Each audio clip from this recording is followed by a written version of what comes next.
My name is Sarah, I'm 27, and my golden child sister stole my husband, then my parents chose her side. Before I tell you about the ultimate revenge I got on all of them, let me know where you're watching from in the comments. The bell on the door of my shop chimed, a pleasant little sound I usually loved.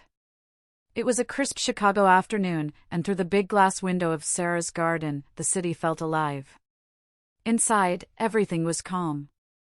Rows of amber glass bottles filled with the organic skincare I'd built from nothing were lined up on clean, reclaimed wood shelves. The air smelled of lavender and chamomile. It was my sanctuary. My success. And then I saw her. For a second, my brain refused to process it. It was like seeing a ghost from a past life. But it was her. Jessica. She looked wrecked. The designer clothes were gone, replaced by a thin, worn-out coat that wasn't nearly warm enough for the weather. Her usually perfect blonde hair was thrown into a messy bun, and dark, hollowed-out circles framed her eyes. And in her arms, bundled in a cheap-looking blanket, was a baby. My blood ran cold. I didn't move. I just stood behind the counter, my hands flat on the cool marble, watching her hesitate by the door. She looked around my shop, at my dream made real, and I saw a flicker of the old jealousy in her eyes before it was swallowed by desperation. Finally, she took a shaky step forward. "Sarah," she said, her voice thin and cracked. I didn't answer. I just stared. 2 years. 2 years since she, my husband, and my parents had shattered my entire world, and now here she was. I didn't know where else to go, she stammered, clutching the baby tighter. I need help, Sarah. Please. Help. She wanted my help. To understand the ice that filled my veins when she said that word, to understand why I felt nothing but the cold, hard satisfaction of justice looking at the wreckage she'd become, you have to go back. Back to a small house in Ohio, where I learned that in my family, there were only 2 roles. And I was never, ever meant to be the star. Growing up, my sister Jessica was the sun. And I was the shadow she cast. She was 3 years older, blonde, confident, everything my parents wanted in a daughter. I wasn't a bad kid. I was just quiet. I liked sketching in my notebook and experimenting with lotion recipes in the kitchen. Jessica liked being the center of attention, and my parents were more than happy to oblige. I'll never forget when I was 10. I was obsessed with art, and I found a local summer program for young artists. I begged my mom to sign me up. I had a whole portfolio of sketches to show her. She glanced at them and gave me that tight, polite smile. "Maybe next year, sweetheart," she said, her classic line. "Money's tight right now. You understand." I understood. Until 2 weeks later, when Jessica decided on a whim that she wanted to learn piano, and a brand new keyboard and a private instructor appeared like magic. Money wasn't tight for Jessica. It was only ever tight for me. It was 1,000 little cuts like that, every single day. For her 16th birthday, my parents scraped together enough money to buy her a used sedan. It wasn't fancy, but it was a car. It was freedom. For my 16th birthday, I got a small sheet cake from the grocery store with crooked lettering that said, "Happy birthday, Sarah." They even spelled my name wrong. The card said, "We are so proud of you." Proud of what? Surviving another year in the background? Their ultimate betrayal during those years, though, was my high school graduation. For Jessica, they rented out a banquet hall. They invited half the town. It was a massive affair, a celebration of their perfect daughter. When it was my turn, we had a small barbecue in the backyard. It felt more like an obligation than a celebration. I remember my dad clapping me on the shoulder, saying, "Well, we already did the big party for Jessica, so this is just more low-key." The words hung in the air, a perfect summary of my entire life, a low-key version of my sister's. I knew then I had to get out. I couldn't spend my life being the low-key daughter. So I worked my tail off in high school. I got straight A's, I volunteered, I did everything right. I got into one of the top cosmetic science programs in the country. This was it. This was my ticket out, my one shot to finally become someone they couldn't ignore. I remember the day I got the acceptance letter, my hands were shaking. I ran into the living room, ready to finally have a moment that was all mine. I held up the letter and said, I got in. Mom, Dad, I got in. My mother took the letter from my shaking hands. She read it, and a thin, tight smile appeared on her face. The same smile she'd used when I showed her my art sketches all those years ago. Well, that's wonderful, dear, she said, handing it back. It's a very good school. It looks expensive. My father chimed in from his armchair, not even looking up from the TV. Your mother's right, Sarah. We're still stretched pretty thin with Jessica's MBA payments. You know we don't have a separate college fund set aside for you. We'll have to see what's realistic. And just like that, the air went out of the room. My moment, the biggest achievement of my life, was reduced to a budget line item. A problem to be solved. There was no excitement, no "we're so proud of you," no celebration. It was just a new expense they hadn't planned for. An inconvenience. I ended up getting a mountain of student loans. I worked 2 part-time jobs all through college just to cover my rent and books. I barely scraped by. Meanwhile, Jessica had moved back home after getting her MBA. She didn't land her dream job right away, so my parents bent over backwards to make her comfortable. They turned the guest room into her own private apartment, paid her car insurance, and gave her a weekly allowance so she could go out with her friends without feeling stressed.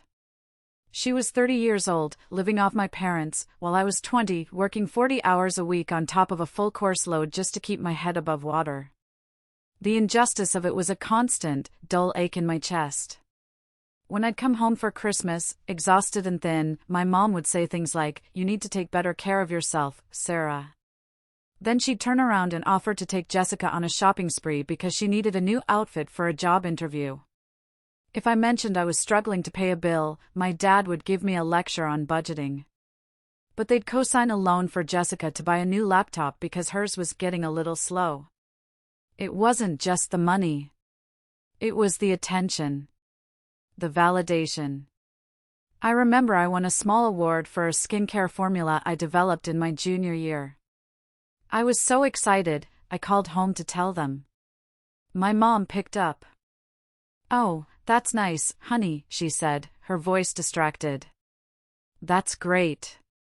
Hey, did I tell you? Jessica has a 3rd interview with that big marketing firm downtown. We have a really good feeling about this one." My achievement was a stepping stone to talk about Jessica's. My life was just the opening act for the main event. I learned early on that if I wanted something, I had to get it myself. If I wanted to be proud of something, I had to be proud on my own. Because in their eyes, I was just the other one. The responsible one. The one who didn't need their help because, frankly, they didn't have any help left to give. They had poured all their resources, their money, their hopes, their love, into their golden child. And for the rest of us, there was only whatever was left over.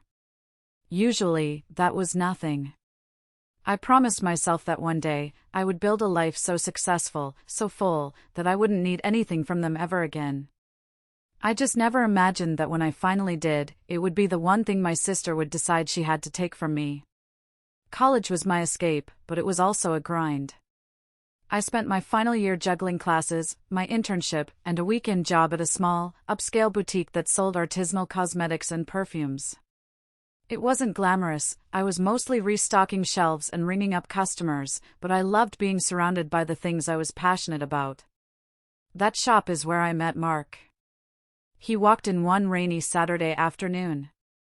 He was tall, impeccably dressed in a tailored suit, and had a kind of easy confidence that made everyone in the room turn their heads. I figured he was just another wealthy guy looking for an expensive gift to impress a girlfriend. But he surprised me. He came right up to my counter and asked about a specific facial oil, questioning me about the ingredients, the sourcing, the formulation. He wasn't just reading a label, he was genuinely interested. We ended up talking for nearly an hour. Not just about skincare, but about business, about passion, about building something from the ground up. I learned he ran a successful tech startup, but he spoke about it with a quiet humility that was completely disarming. He listened to me talk about my dreams of creating my own skincare line with an intensity that no one, not even my own family, had ever shown me before. For the first time in a very long time, I felt seen. He came back the next week. And the week after that. He'd make up excuses to buy something small, but we both knew he was there to talk to me. Finally, he asked me out. I was a nervous wreck. I was a broke college student who bought her jeans at Target. He was a successful entrepreneur who drove a Porsche. But he didn't care about any of that. He said he admired my drive, my passion. He made me feel like the most interesting person in the world. Our relationship felt like a fairy tale. He was supportive in ways I wasn't used to. He'd send takeout to the library when I was studying late. He'd listen to me ramble about polymer chains and hyaluronic acid and act like it was the most fascinating thing he'd ever heard. He became my biggest cheerleader. A year later, on a rooftop restaurant overlooking the city, he asked me to marry him. I said yes without a second of hesitation. It was the easiest decision I'd ever made. I had finally found my person, my first choice. Of course, when I told my parents, their reaction was predictably awful. A tech startup? Oh, he must be doing very well for himself, was the first thing my mother said. Not, congratulations, or, I'm so happy for you. It was all about his salary. My father was even worse. Well, at least you won't have to worry about those student loans anymore, he said with a chuckle. They didn't ask about the proposal. They didn't ask to see the ring. They just saw dollar signs. At our engagement dinner, my mother leaned over and whispered in my ear, "You know, Mark must have some successful friends. Jessica's been so unlucky in love. Maybe you could introduce her to someone." It felt like a punch to the gut. My happiness wasn't my own, it was a resource to be mined for my sister. The wedding was beautiful, but it was also the beginning of the end. Jessica showed up in a champagne-colored dress that was so close to white it made people stare. She spent the entire night fluttering around Mark's colleagues and investors, laughing too loudly at their jokes, acting less like the maid of honor and more like the hostess. The worst part came during the reception. She pulled me aside near the gift table, a fake, syrupy smile plastered on her face. "I'm so happy for you, Sarah," she said, squeezing my arm. Then she leaned in closer, her voice dropping to a conspiratorial whisper. "I'm just worried about you, Sarah. Mark's world is so high-powered. I saw him at a gala last month and some women, model types, were all over him. You need to keep a close eye on him, don't be too naive." I felt a chill run down my spine. It was such a strange, ugly thing to say on my wedding day. She framed it as concern, but it felt like a threat. A little drop of poison slipped into my ear when I was at my absolute happiest. I tried to brush it off, to tell myself she was just being a sister, maybe a clumsy, jealous one. But a cold feeling settled in my stomach, a feeling that something was deeply, deeply wrong. If you're still listening, please help me by liking this video and commenting the number 1 below. It lets me know you gave me a like, and it tells me you're with me on this journey. Your support is a huge encouragement for me. Please, comment the number 1, and let me continue my story. The first year of our marriage was blissful. Mark was everything I'd ever dreamed of. He encouraged me to start developing my own product line in my spare time, even helping me set up a small lab in our guest room. I felt cherished, supported, and safe for the first time in my life. The little seed of doubt Jessica had planted on my wedding day withered and died. Or so I thought. About a month into our marriage, Jessica started showing up. Unannounced. At first, it was just a quick pop-in on a Saturday. Then it became a regular Tuesday afternoon thing. Then it was 3-4 times a week. She'd always have some flimsy excuse. Oh, I was in the neighborhood, or I was bored and just thought I'd come say hi. But she wasn't there to see me. If I was working in my lab, she'd barely glance in my direction. She'd make a beeline for the kitchen, where Mark was, or the living room, if he was watching TV. She was always perfectly dressed, full makeup, designer bag on her arm. She'd perch on a bar stool and watch him cook, laughing with this loud, theatrical laugh at everything he said. It made my skin crawl. She had this habit of touching him. A little brush of lint off his shoulder. A light touch on his arm as she made a point. It was all disguised as casual affection, but it felt possessive. Territorial. I tried to talk to Mark about it. I did it gently. Hey, don't you think it's a little weird how much Jessica is here? He just shrugged, not even looking up from his laptop. She's your sister, Sarah. She's probably just lonely. Don't be insecure. Insecure. The word was a slap in the face. It was the same as him saying, "You're crazy. You're overreacting." He made me feel like I was the problem. So I shut up. I tried to ignore the twisting in my gut every time her car pulled into our driveway. I tried to pretend the way she looked at my husband wasn't the way a predator looks at its prey. Things got worse. He started coming home from work later. It was always a late meeting or dinner with investors. I wanted to believe him. I really did. But I was living with a constant, low-grade hum of anxiety. My home, my sanctuary, no longer felt safe.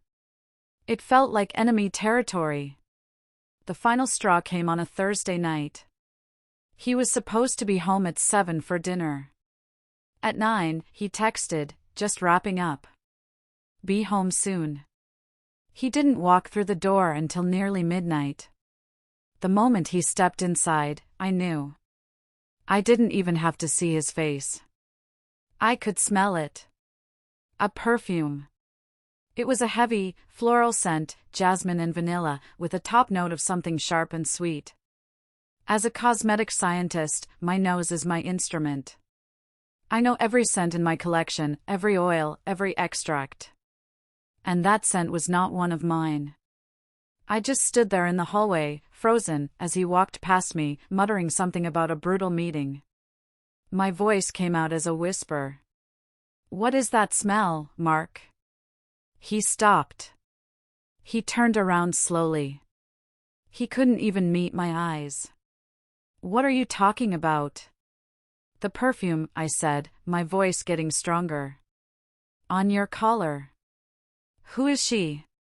He looked at me then, and his face was a mask of guilt. He didn't even try to lie. He just ran a hand through his hair and let out a long, slow breath. The kind of breath a man takes before he shatters your entire world. "Sarah," he started, and his voice was full of that fake, pathetic pity. "Jessica and I, we're in love." The words didn't feel real. They just hung there in the air between us, obscene and impossible. My sister. My husband. My brain just shut down. I didn't scream.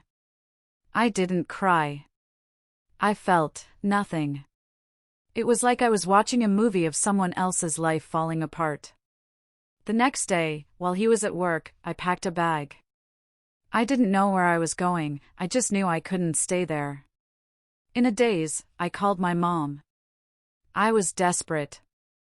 I just needed a place to land for a few days, to figure out what to do. I told her everything, the words spilling out of me in a broken, numb rush.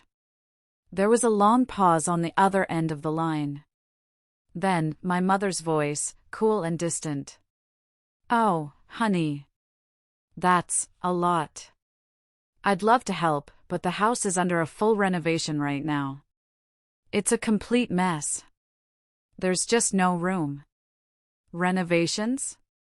They'd lived in that house for 30 years and had never so much as painted a wall. It was a lie. A cold, blatant lie. My hands trembling, I hung up and called my dad. I thought, maybe he'll be different. I told him the story. He cleared his throat. "It's just not a good time, sweetheart," he said, his voice awkward and strained. "You know how it is." I hung up the phone. And that's when the numbness finally shattered, and the pain hit me like a physical blow. It wasn't just a betrayal. It was a complete and total abandonment. My husband, my sister, my mother, my father.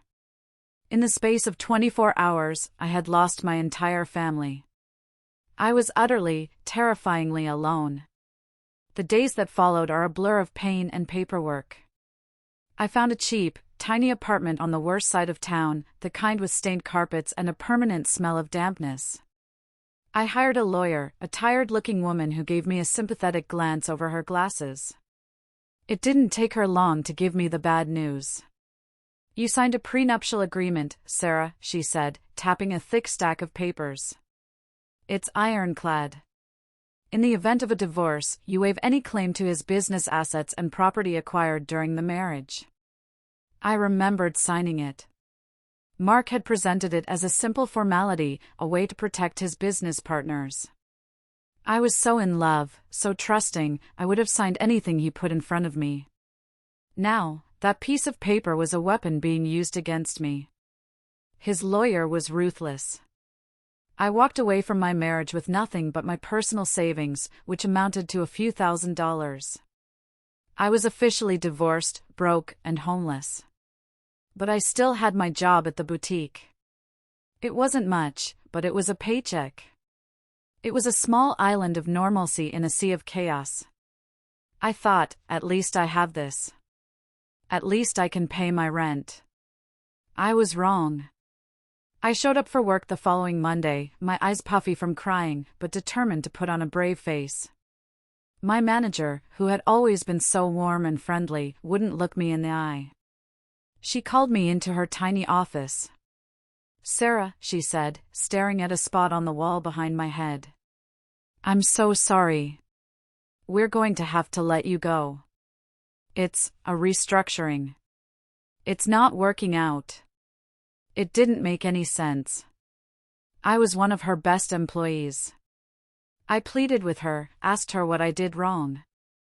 She just kept muttering about corporate decisions and budget cuts. I walked out of that store in a daze, clutching my final paycheck.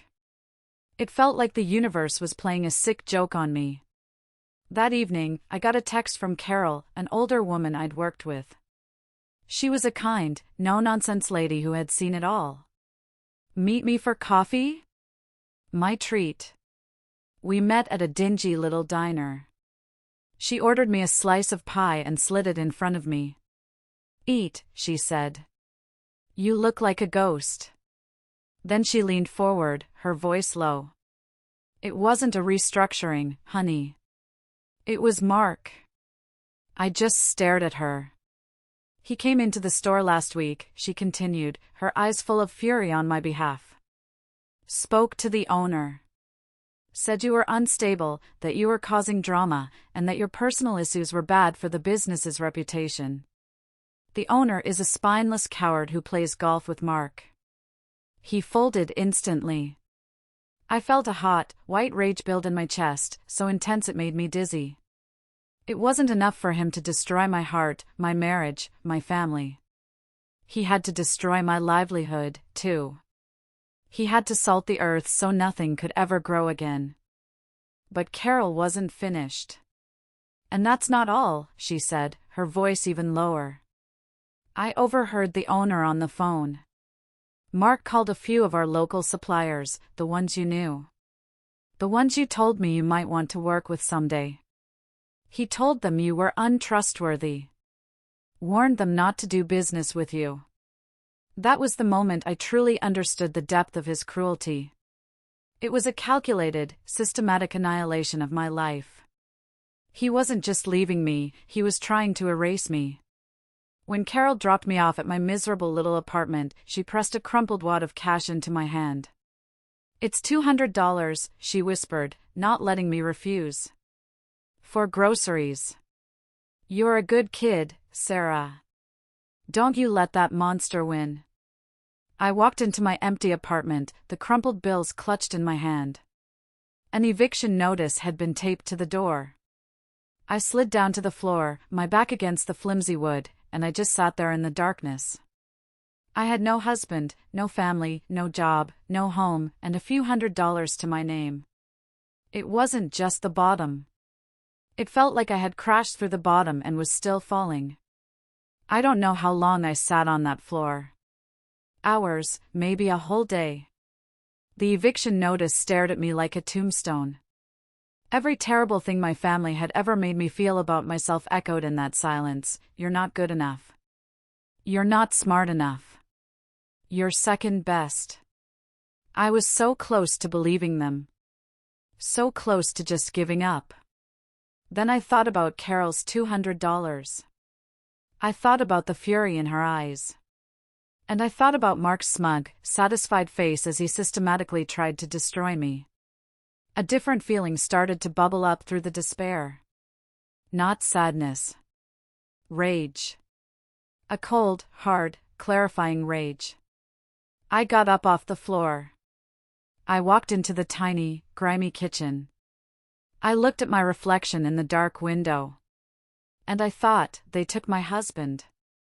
They took my home. They took my job. But they can't take what's in my head. The next day, I went to a credit union on the other side of town. I took the few $1,000s I had left from my savings and used it to secure a small, high-interest personal loan. It was a huge risk. It was barely enough to cover a few months' rent and the absolute basic supplies. But it was a start. My apartment became my laboratory. I bought beakers and hot plates from a second-hand science supply store.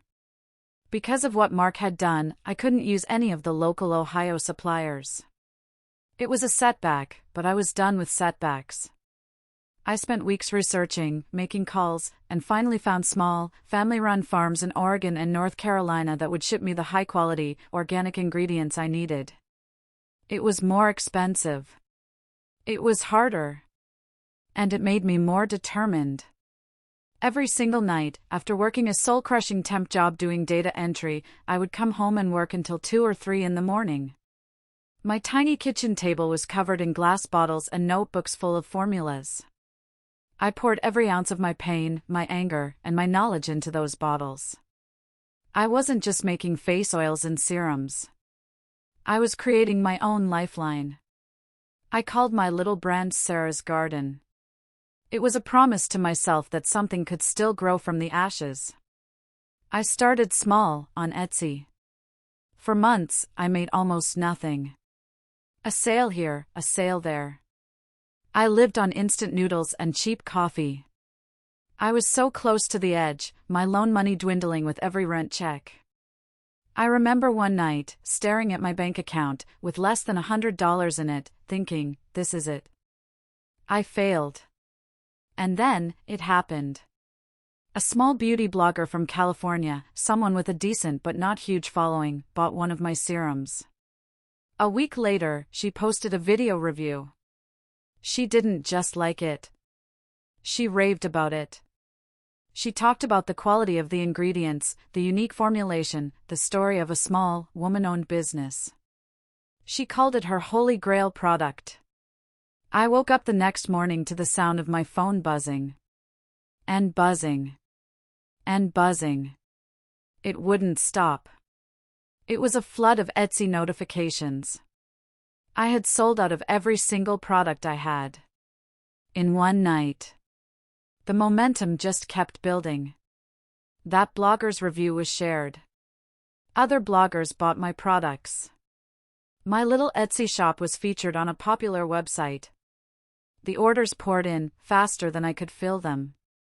I worked 18-hour days, my hands raw from bottling and labeling, my back aching. But I had never felt so alive. After 6 months of non-stop work, I had paid back my loan and had enough money saved to take the biggest leap of my life.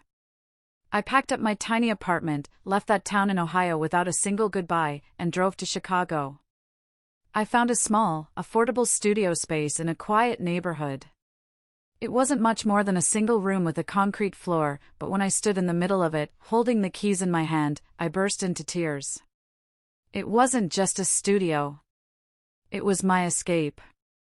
It was my new beginning.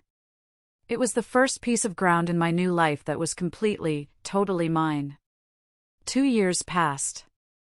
2 years of grueling work, of reinvesting every penny back into the business, of slowly, carefully building Sarah's garden into something real. The small studio gave way to a larger workshop, and finally, to my first storefront in a beautiful Chicago neighborhood. The same one Jessica had just stumbled into. Seeing her standing there, a ghost from a life I had fought tooth and nail to leave behind, was jarring.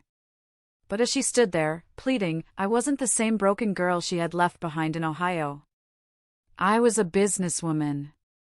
A survivor. I have nowhere else to go, she sobbed, and the baby in her arms started to fuss. Mark threw me out. He cut me off completely. I just looked at her, my face a blank mask. I felt a cold, detached curiosity. Threw you out? Why? I thought you two were so in love. The words were laced with acid, and she flinched. He found out, she stammered, looking down at the floor. I made a mistake. I was lonely. A mistake? I repeated, my voice dangerously quiet. You mean like the mistake you made when you slept with my husband? Or the mistake you made when you let my parents abandon me? You're going to have to be more specific, Jessica. Tears were streaming down her face now, the ugly, snotty kind. This wasn't the confident, radiant Jessica everyone loved. This was someone I didn't recognize. He found out I was cheating on him, she whispered, the words barely audible. And the baby, she trailed off, her voice breaking. I waited. The silence in the shop was deafening. She finally looked up at me, her eyes full of a terror I'd never seen before. The baby, he's not Mark's. The bomb dropped into the quiet of my shop, and for a moment, I actually felt my jaw go slack. The sheer, bottomless depth of her deceit was almost impressive. She hadn't just stolen my husband. She had built a whole new life on a mountain of lies, and now it had all come crashing down on top of her. I looked at the innocent baby in her arms, and a flicker of pity went through me, pity for this child, born into such a mess. But then I looked back at Jessica's face, the face of the sister who had smiled at me on my wedding day while poisoning my mind, and the pity vanished, replaced by a cold, hard finality. So let me get this straight, I said, my voice steady. You blew up my life for a man you then cheated on. You had another man's baby while living off my ex-husband's money. And now that the whole charade has fallen apart, you've come to me for a bailout. Is that about the size of it? She just sobbed harder. I have nothing, Sarah. No money, no home. Our parents, they can't help anymore. You're all I have left. I almost laughed. You have some nerve, Jessica. Coming here, to the life I built from the ashes of the one you burned down. You didn't care about me when I was on the floor of a miserable apartment with an eviction notice on the door. You didn't care when I was working 18-hour days to crawl out of the hole you all threw me in. You and Mom and Dad made your choice. You chose the golden child. I walked from behind the counter, my steps even and deliberate. I walked past her, to the front door of my shop, and I opened it. The chilly Chicago wind swept inside. You are not my problem anymore, I said, my voice as cold and sharp as the wind. She looked at me, her mouth open, as if she truly couldn't believe I wouldn't save her. As if, after everything, she still expected me to play the part of the dutiful, forgotten sister. You made your choices, I said, looking her dead in the eye. Now you live with them. Or go to Mom and Dad. Just stay out of my life. She stood there for a long moment, frozen, hope draining from her face. Then, with a final, broken sob, she turned and walked out of my shop, out into the cold, a desperate woman clutching the consequence of her own devastating choices. I watched her go, and then I reached out and pulled the heavy glass door shut. The bell chimed softly, and the click of the lock sliding into place was the most satisfying sound I had ever heard. Closing the door on Jessica was like closing the final chapter of a very long, very painful book. I didn't feel guilt. I didn't feel regret. I just felt quiet. For the first time, the ghosts of my past weren't just silenced, they were gone. In the months that followed, pieces of their downfall trickled back to me, not because I went looking, but because the world is a small place. I heard from an old acquaintance that Jessica's attempt to paint herself as a victim on social media had backfired spectacularly. She had tried to drag Mark's name through the mud, but in doing so, she revealed her own infidelity. It destroyed what was left of Mark's reputation in his industry. Potential investors backed out of a new venture, and his company, already struggling, was eventually sold for a fraction of its worth to cover his debts and the cost of a very messy second divorce. About a year after Jessica showed up at my shop, Mark showed up, too. He looked older, tired. The easy confidence was gone, replaced by a desperate, hollow look in his eyes. He tried to apologize. He said leaving me was the biggest mistake of his life. He said Jessica had ruined him. He actually had the audacity to ask if we could start over. I didn't even let him finish. I just looked at him and said, "The Sarah you knew is gone, Mark. You and my family destroyed her. The woman standing here built a life you have no place in." Then I told him to get out of my shop. He left without another word. As for my parents, they got the daughter they always invested in. After Jessica's life imploded, they did what they always did, they bailed her out. They sold the family home, the one they were so proud of, the one with no room for me, to pay off her staggering debts. I heard they now live in a cramped two-bedroom condo on the outskirts of town. My dad had to take a part-time job as a delivery driver to make ends meet, and my mom sews alterations out of their living room. They squandered their retirement, any potential inheritance they might have had, all for the daughter who gave them nothing back but trouble. They've never called to apologize. And me? Life is good. It's more than good. It's peaceful. Sarah's garden is thriving. We have 2 locations now and a national online presence. I built something beautiful and strong out of something ugly and broken. But the best part of my life has nothing to do with business. His name is David. He's an architect, a kind, funny, gentle man who loves me for who I am, not what I can do for him. He celebrates my successes as if they were his own and holds me when the memory of the past casts a rare shadow. We're getting married next spring. A small ceremony, with our chosen family, the friends who became my real support system. I'm even designing a custom scent for the wedding day, something that smells like hope and new beginnings. I finally have a life that is completely, totally mine. And it is beautiful. Thank you so much for listening to my story. It means the world to me to be able to share it.